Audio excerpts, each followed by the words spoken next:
Total War has been my go-to series for reenacting scenes from Lord of the Rings ever since the movies came out. But which is best? Obviously not Rome 2, but there's only one way to find out. I shall compare them in a controlled and fair environment. For this, I have chosen to play as the English and to crush the French, rating how fun it is to do in each and every game. Of course, this does mean that I will have to skip the Japan-only Shogun titles, and possibly the Warhammer ones, but what's the point in playing a Total War game without the British anyway? So today, I will be trying out Medieval Total War, the oldest of the series, apart from Shogun, and the very first that I bought. Those were good times. I got it as a combined deal with Morrowind for £30. Pound for pound, the best deal since I got these two deadly shooters for one bulletproof price. Let's begin. Good old medieval Total War. It may have been basic, but it knew that it was Total War, not a 2% bonus micromanagement simulator. No, this title kept it simple, letting you focus on the things that really mattered, like invading countries and forcing incestuous family trees. But first things first. Before I can think about France, I must first unite my own island, and get used to the controls, which are quite a bit different from the later games.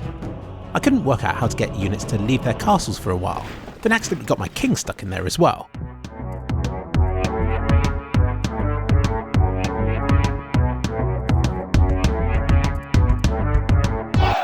But with all that figured out, I was ready to take over the world, starting with Wales. The battle would be long and hard. Many men would fall. Equipped with longbowmen and some of the wettest, slipperiest and most miserable hills in the world, they'd wreck my armies and delay my attack on France. So I bribed them instead. The plus points of this approach are that I get to keep my own army, plus a new one. The downsides are that it costs 2,000 florins, and I get Wales. But it's probably best to get some practice of the battles in.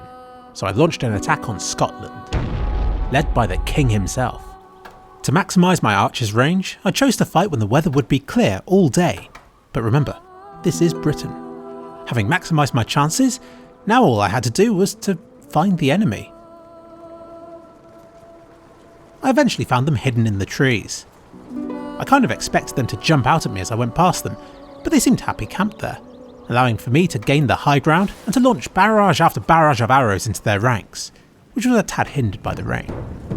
It took them long enough, but they eventually responded and we became engaged in Total War.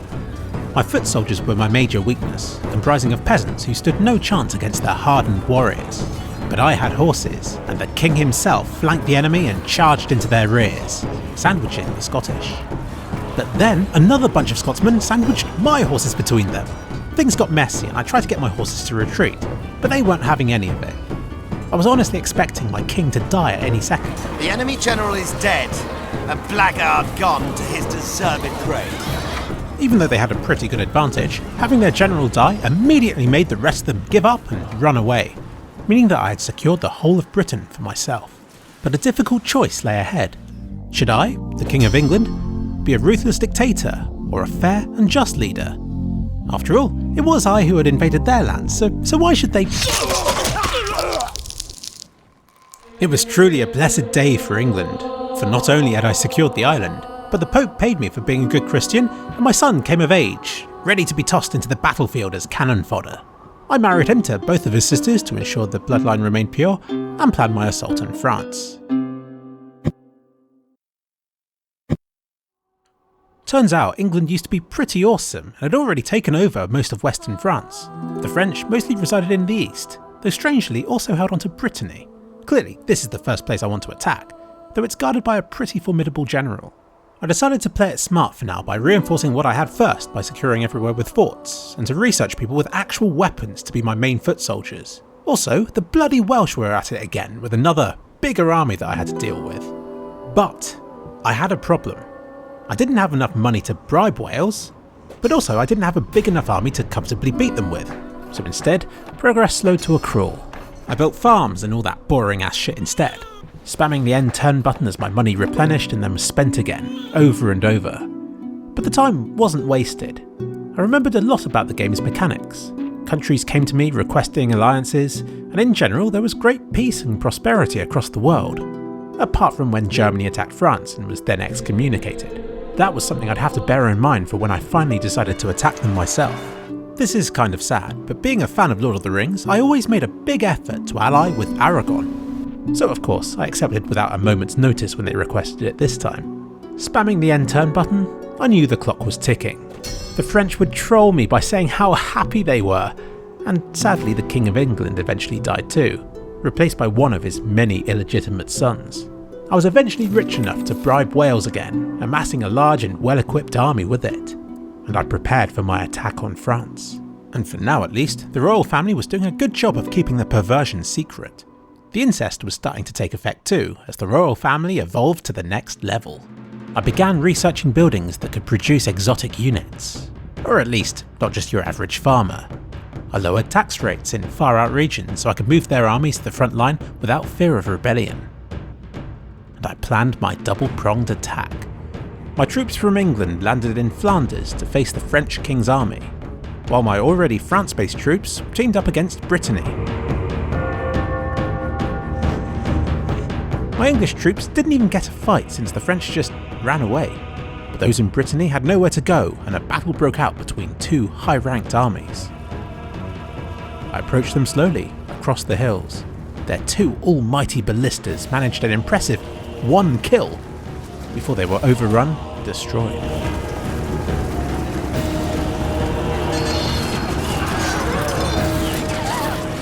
With so much cavalry, it was easy for me to create a pincer, trapping their army in the middle. The right flank alone could hold its own, but it was the left that really pushed them back. At this point it descended into a massive raging brawl, but I was the victor and their army scattered in all directions. It's kind of hard to see because the controls are so bad, but I'm doing my best here, honest. This fight, it wasn't even close. Some of them regrouped and I had to hold my own with just a handful of units while the rest rushed to help from across the battlefield. They all handled themselves beautifully and I crushed their army, claiming Brittany for my own. The enemy general reveals his true colours as a coward and flees! But what happened next was even better. Countries from across the world all wrote to me letting me know that they had chosen my side, and suddenly the French found themselves very lonely. And to top it all off, the Pope blessed me and my Christian ways and decided that France had somehow broken the treaty and that he would no longer be friends with them. Jeez, I kind of felt sorry for them. Poor France. But I had to keep the momentum up. I launched 3 more attacks the following year, the first to lay siege to the castle at Brittany. I auto-resolved this one because it was too easy. The second, the French just ran away, but the third became a surprisingly close battle. There was a darn lake in the middle of it, and the enemies kept running away. It resulted in my armies being spread too thin, then my generals all got caught up in a fight that they didn't want to run from, and I ended up losing pretty much all of them. The enemy didn't come off much better. He sent some brave one-man armies against my urban militia and dealt way more damage than he should have done.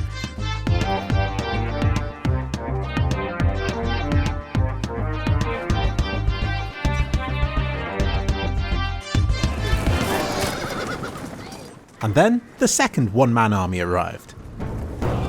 It was a messy brawl.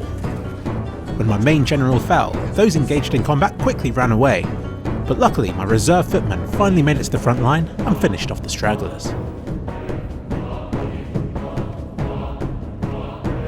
I had won the battle, but it was a very costly victory. The enemy general is dead.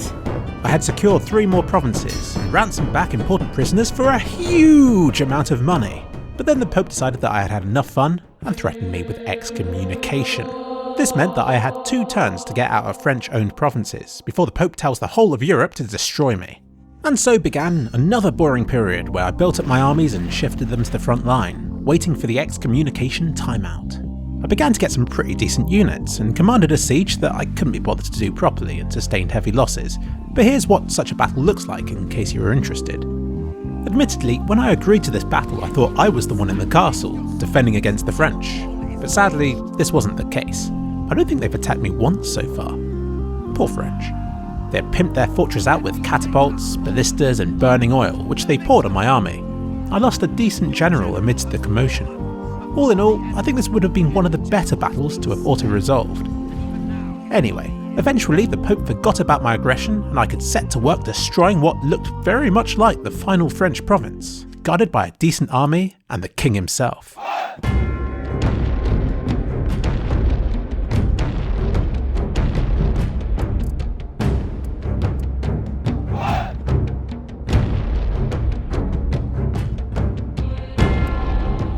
What should have been an epic 6,000 strong battle was marred by poor camera controls and trees, which, when coupled with bugged and sticky feeling units under my command, made me just ramp up the speed and turn it into a huge bloodbath.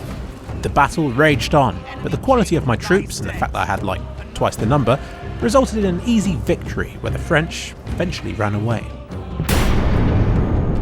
The French were no more, a once powerful faction crushed beneath the boots of the English. I had done it in 62 years, could have done it sooner I guess, but I chose to play it smart, to pick my battles and to invest in decent units, and to not get excommunicated.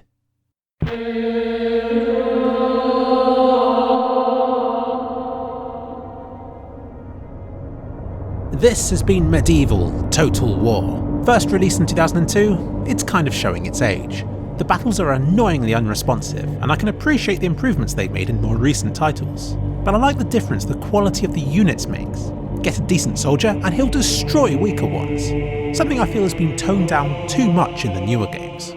But while the battles feel dated, the campaign map is as fun as it's always been. Diplomacy is lacking, there's not a lot of depth, and auto-resolving battles normally means that you lose. But there are things that this title does well and that the newer games could learn from. Most notably, the decisions you make in this game feel meaningful and you see the consequences of them just minutes later. Future Total War games slow to a crawl and you've normally forgotten what decisions you made before they start to pay off. Plus, the buildings you have in this one feel like stuff you want to build. Build a castle? It looks like a castle for the rest of the game and really helps in sieges. Get a decent sword making place and you're rewarded with really good units well before anyone else gets them. I love this and have had many great stories to tell after just a few hours of gameplay. Plus the family trees are awesome. I give this game 7 out of 10.